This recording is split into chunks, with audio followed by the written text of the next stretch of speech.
Welcome, folks. This is Tom O'Brien of TFNN. We go 5 days a week. We go 10 hours a day. We go 24 hours a day on the internet at TFNN.com. Always remember, folks, whatever you think about, you bring about. Whatever you focus on grows. Hope everyone's having a great day, a safe day. Let's make it a great night, folks.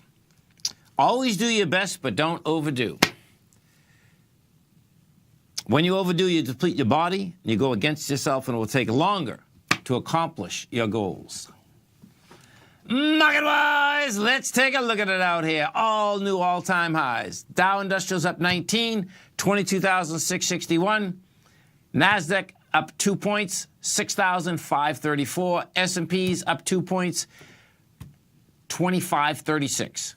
NDX 100 is the only one thus far, folks, that hasn't joined the crowd. That was up 4 points at 6,002. That being said, the NDX, the high up here is, let's see, we're at 6,012, I think. Yeah, 6,012. And actually, we're at 5,998. Gold contract. What do you have with the gold contract? Gold contract traded up 360, 1278. Now, we did get some good volume in the gold contract.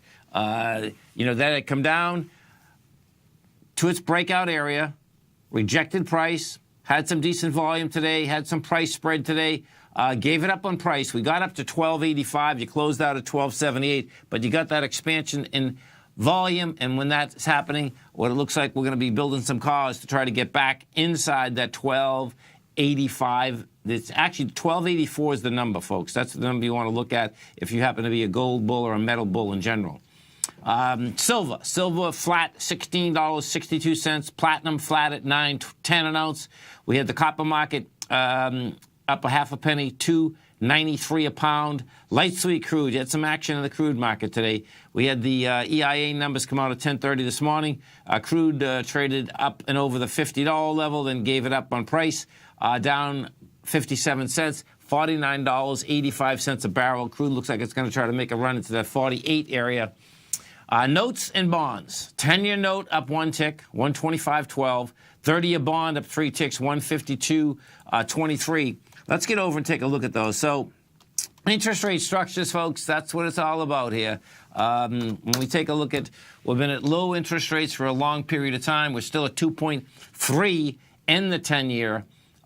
We haven't broken a major swing point in the 30-year since 2000. Yes, you heard that correctly, 2000. So technically, that was the last time, which is just amazing that we did break it. What has happened, that being said, when bonds come down, they've been coming down fast and furious, but they've done that approximately 7 different times in the last basically 5 years.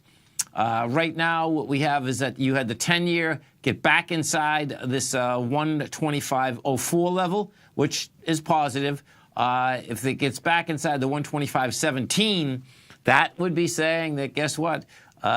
We may not have a complex ABC down. Right now, you're still in a complex ABC down. What that means is that we broke the B point last week. You had good volume on the break. 2 days, Monday, we rejected lower price. Now, we did today, you went sideways, but we had an expansion of volume. So what happens is that it's going to be how we get into this B point, which we tucked our head inside of today. And how we did that, we did it with 1.1 million contracts versus 1.2. If we tuck our head inside that thing, and that thing gets up to 1.3, 1.5, 1.6 million contracts, that'll negate it, and that'll be saying you're building cars here to do what? To go back topside once again. Now, that's going to be really bizarre if that's the case. But these bond markets have been bizarre for a long period of time, meaning that each and every time that you think that rates will go up because the Fed's telling you they're going to go up on the short-term rates, the market itself has taken them down. And how does that do it, folks? The market takes them down when there's more buying than there is selling. And that's what we've had inside the bond market. King dollar. Let's go over and take a look at King dollar. We take a look at King dollar here. So we have with King dollar is this. King dollar out here today.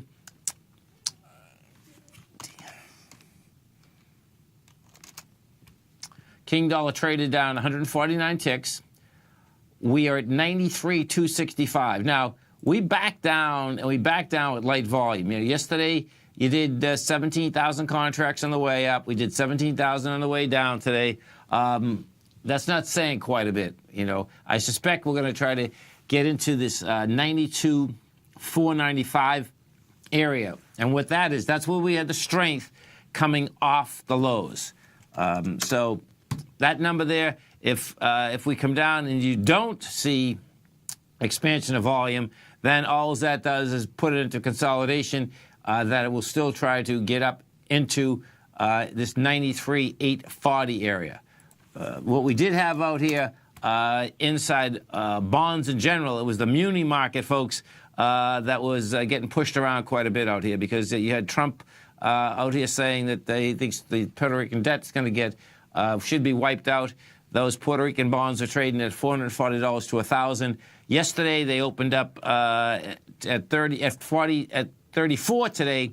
They went as low as $30, meaning $300 per $1,000 bond. What it also did too, though, it also bottom line rattled the municipal market. And so what you did have, you had Trump's budget director Mick Mulvaney come out saying, bottom line, no, hold it. This is not going to. We're not bailing out Puerto Rico. More than what he was trying to say, more than anything, folks, is that for the mutual fund bondholders out there, that mutual munis are safe, because if the bond market is so much larger than the stock market, it's amazing, folks. And so just listen to this number. This number is an amazing number. This number is there is 3.8 trillion, that's with a T, municipal bonds issued in the United States of America. Yeah, 3.8 trillion. So you can imagine, and that market there is not used to moving around even a penny a day. Not a penny, okay? That's what it comes down to. So pretty intense day if you happen to be in that municipal bond market in general. Some of the higher volume stocks that we had out here today, you had Ford Motors Company was down 4 cents. You had Bank of America off 15. GE was down 32. Mylan Pharmaceutical was the mover out here today. It was up $5.27. They got a drug approved for muscular dystrophy that is one of Teva's biggest selling drugs. You stay right there, folks. We're going to be coming back with our man, Mr. Bob Archer, who is the founder and now director of Great Panther Silver. He's going to walk us through as to what exactly is happening right now in Great Panther. We'll be right back, folks.